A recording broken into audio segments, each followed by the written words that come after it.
Good morning, guys. You're watching the Mega-Transect. We're on day 4, about mile 35-ish from the Mexican border. We're doing a detailed wildlife natural history as we're hiking the Pacific Crest Trail, all 2,650 miles. My name is Professor Michael McGran. I'm here with Jacob Drueckhammer. In this episode, we'll show you the pygmies of the Pacific Crest Trail, Pygmy Nuthatches.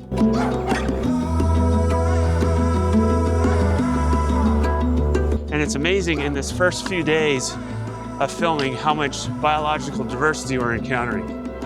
Stick with us to the end of the video to see everything that we've been encountering.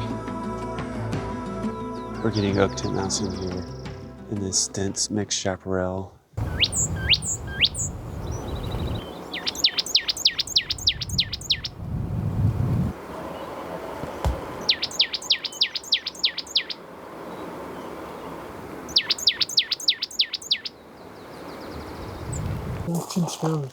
Wide open. Oh, go for it.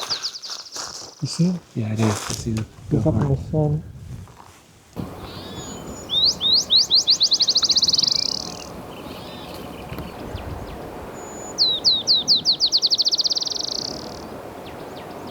So mixed chaparral is a remarkably diverse community. A lot of people think perhaps it isn't all that diverse because when you look at it, it looks pretty monoculture. It's just all shrublands around us. But there's a number of different plant species in here. You have birch leaf mountain mahogany, manzanita, either white leaf or green leaf manzanita, scrub oak, and a number of different bird species in here. So a diverse bird community as well. Oak titmouse, we heard singing, and I typically associate oak titmouse with oak woodlands, tree, more of an arboreal species. But you get oak titmouse in here as well. I suspect, a lot of these mature shrubs are almost in tree form. And you also have scrub oak in here as well. We got black-chinned sparrow, and we got western scrub jay. Just a look here of the chaparral community.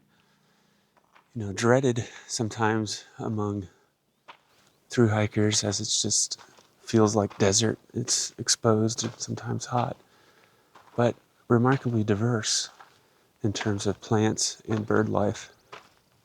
We're at Long Creek here, taking a water break, snack break, and we have our first pine tree here. First pine tree on the PCT. That's nice. We're at over 5,000 feet. Jacob likes that pine tree. Gonna get some water. Getting some water here at Long Creek.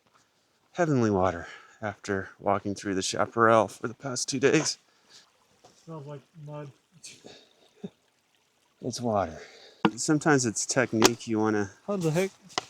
try to scoop the water up without the silt or find a pour over to get the water. Should I try dumping it and get more then? I don't know. Let me see that. How salty is that? It's pretty brown. See where it's kind of pouring over that rock right there? You might just hold it up against that rock and let the water pour into that. Okay. Oh, that looks a whole lot better when you hold it up against the rock. Alright. A lot of it's technique. It's all about the technique.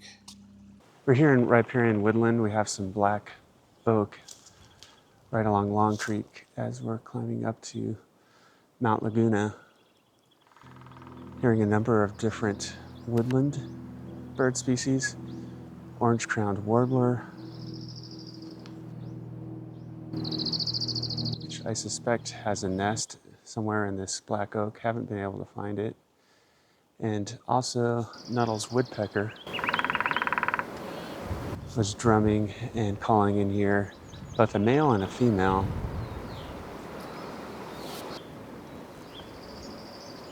Here's the male.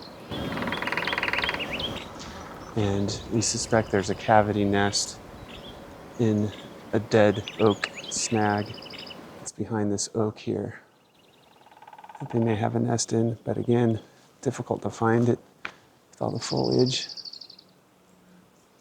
But we got orange-crowned and Nettles woodpecker here as we make our way up to the top of Mt Laguna. There's the trees. We're getting close to the top of Mt Laguna. We're almost at 6,000 feet. A major relief to see trees, pine trees. After hiking through the Chaparral for the past 2 days, the sunny exposed Chaparral. But it's part of the adventure. Lots of bird diversity through the Chaparral. We should start to get a different bird community as we head into the forested habitat here. We'll see what we get. How you feeling, Jacob? Are you ready for a little town stop at Mt Laguna? Yeah, I think so. A little bit of food. Get some calories. Maybe some soda or something. Yeah, Sounds pretty good to me right now.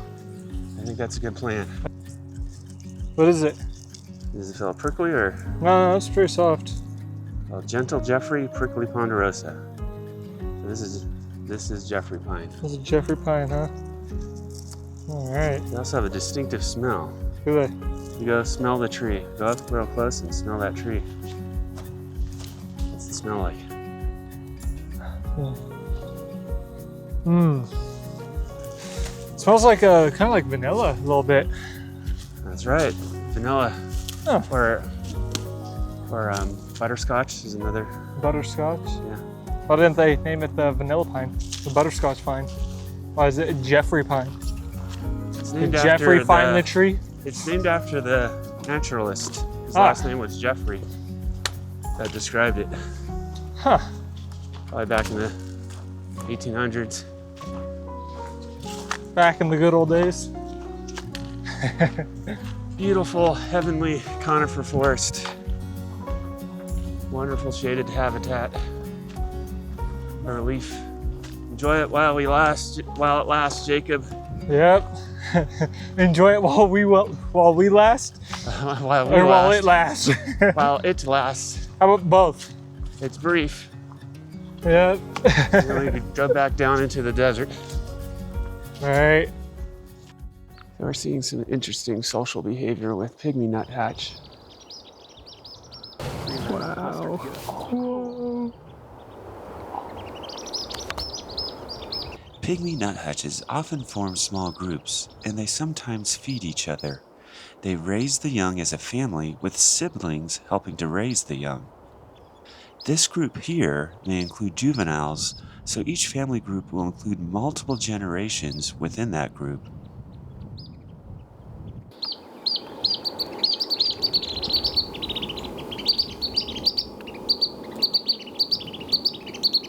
Whenever I detect Pygmy Nuthatch, it's usually in Jeffrey pine.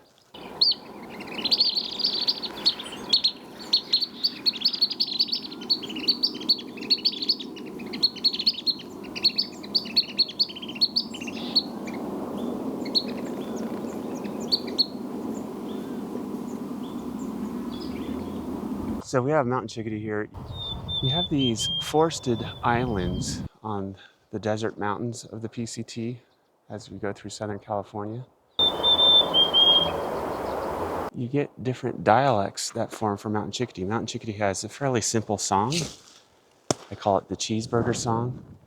Cheeseburger, cheeseburger. But here he has kind of a jazzy stutter. Cheeseburger. So he stutters a bit more. So a little bit slightly different dialect is what I've noticed over the years. But in the Sierra, they have that clearer, simpler song, cheeseburger. It's Jacob's favorite bird because it reminds him of his favorite food, cheeseburgers. Is that right, Jacob? Uh-huh.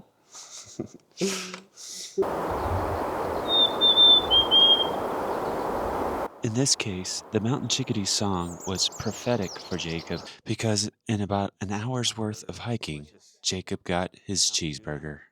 Oh yeah. Is Jacob enjoying his mountain burger?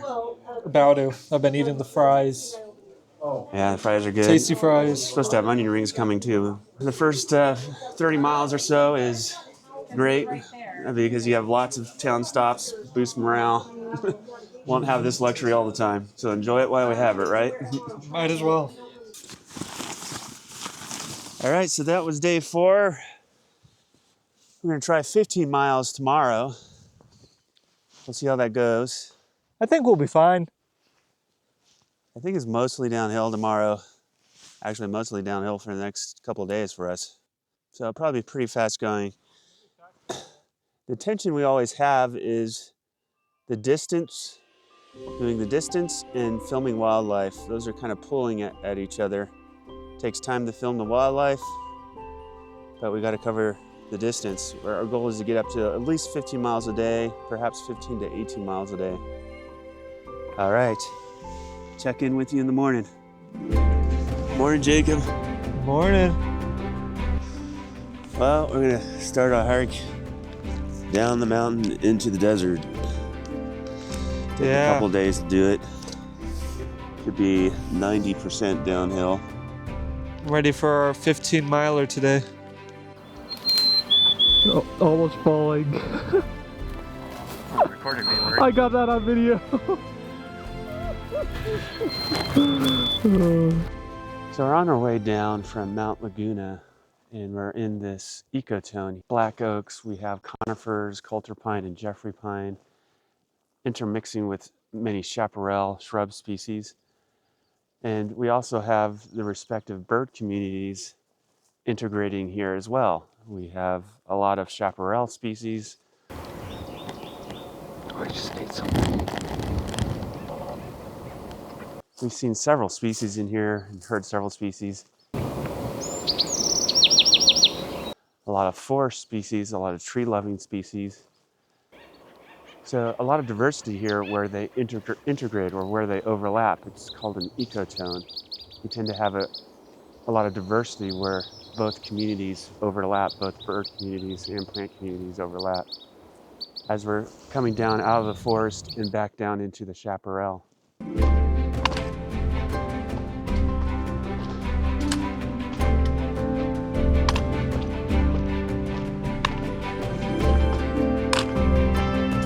So I just want to point out a fundamental ecological principle and geographic principle here. As you look off to, on the west slope here, what's called the windward slope of this mountain range, we're on top of, or near the top of Mt Laguna, you see all this lush forest, all this lush vegetation in here. But then as we hike down the trail a little ways, you're going to see the desert. You're going to see the desert, and you're going to see the leeward side of the mountain range. So the storms always come from the west, in the westerly winds, bring moisture as the air rises over the mountains. It precipitates rain, produces lush forests on the westward side. But then as the air descends on the east side, it heats up, and it's very dry. All the moisture has precipitated out of it, and you have desert vegetation on the east side. As we're coming through this chaparral, we're climbing down from Mt Laguna. We got black-chinned sparrow, and black-chinned sparrow is typical of sort of the desert and lower chaparral, mixed chaparral in Southern California. I think the thing I miss most right now is my dog. What's your dog's name again? Her name is Shasta. Yeah, she probably misses you a lot too. Yeah, she's a part border collie, part lab. So she's full of energy always. Acorn woodpeckers are quite common throughout California, particularly in the mid to lower elevations in oak woodland. Some folks consider them pests because what they'll do is they will cache acorns and riddle them in like buildings, and they drill these holes and then store the acorns in structures telephone poles, the eaves of buildings and structures. But they also will do that in diseased trees or snags. And so they feed on the acorns. When insects are in low supply, they'll feed on the acorns.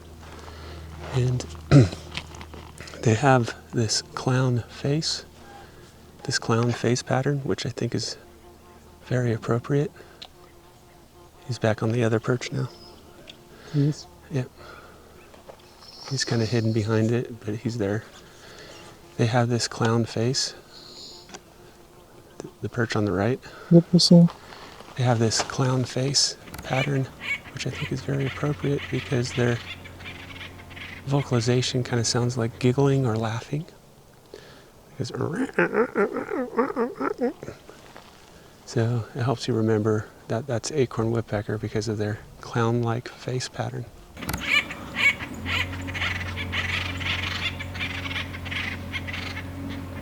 So we're here at a water spigot that normally has water. We got here and the water spigot isn't working, and we're kind of counting on this water. This lovely water spigot right here is not working. Fortunately, some day hikers came through. Jacob had the instinct to ask him for water. You know, it's cool to think that there's all these other people on the same trek that we're on, going all the way from Mexico to Canada. Yep, it's like we're one big trail family. Yeah, and people are generally like really kind out here as well. I don't know if I've met really anyone mean out here. It's really cool. Most of them are very helpful. We're kind of all going through the same voluntary crisis. All right. That doesn't look too hard. Look at that. I think we got that. Yeah. So once we get, so that's 52 miles we've done.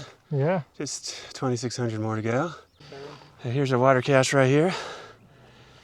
Fortunately, we don't need to use this water here in the cistern, but we can use this water here that some kind trail angel provided to us.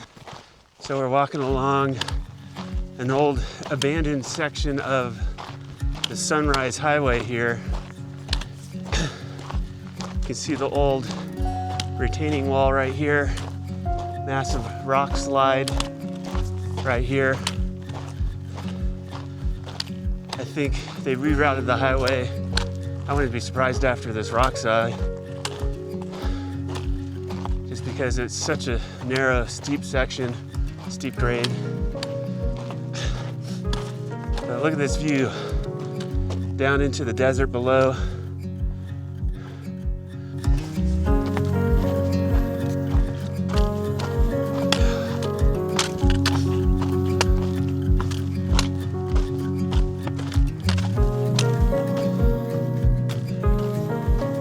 Focus on the lizard. Is it right up under your... Yeah. See the rock there? You see him? No. He's right below my trekking pole. Oh yeah. I see him. So horned lizards rely on their cryptic qualities. Their epidermis blends in perfectly with the soil. Even Jacob was having trouble finding him, even though he's 2 feet away from us. And he noticed how he's even closing his eyes. So rather than running from a predator, they just freeze and rely on their cryptic qualities. I've actually done research on horned lizards. I studied flat-tailed horned lizards down in the low desert. This is likely coast horned lizard or desert horned lizard. Well, I'll ID it later off the video. But notice how well it blends in. This is a fairly mature adult. A couple days ago we got a juvie, a very small one. So they feed primarily on ants. So almost entirely on ants and ant mounds. They'll just kind of stalk an ant mound. Oh, now he's running up here. And he just ran off. So a lot of people would like to have them as pets in captivity, but they don't do well in captivity.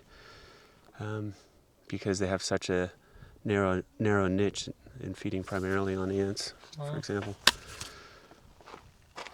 Horned lizard, pretty cool, huh? We're camped on this rocky outcropping and looking over a canyon, and we've been hearing mountain quail do their quirk call. Jacob's over here filming one right now.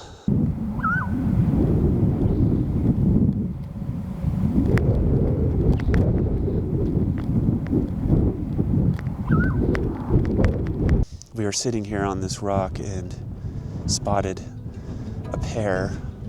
Very difficult to spot with all this cover. Very difficult to film mountain quail. They're very secretive, very shy. Even more difficult than California quail. In Southern California, they tend to occur up higher than California quail. They kind of segregate. In the upper elevations, you get mountain quail, and in the lower elevations, you get California quail. But they like this chaparral habitat, lots of cover. I'm eating dinner in my nice cozy tent, but Jacob, the Spartan camper that he is eating dinner. What? Yep. Jacob, the Spartan camper that he is eating dinner by this rock and enjoying a beautiful sunset. Please subscribe and stay tuned as we continue this natural history series across all 2,650 miles of the Pacific Crest Trail.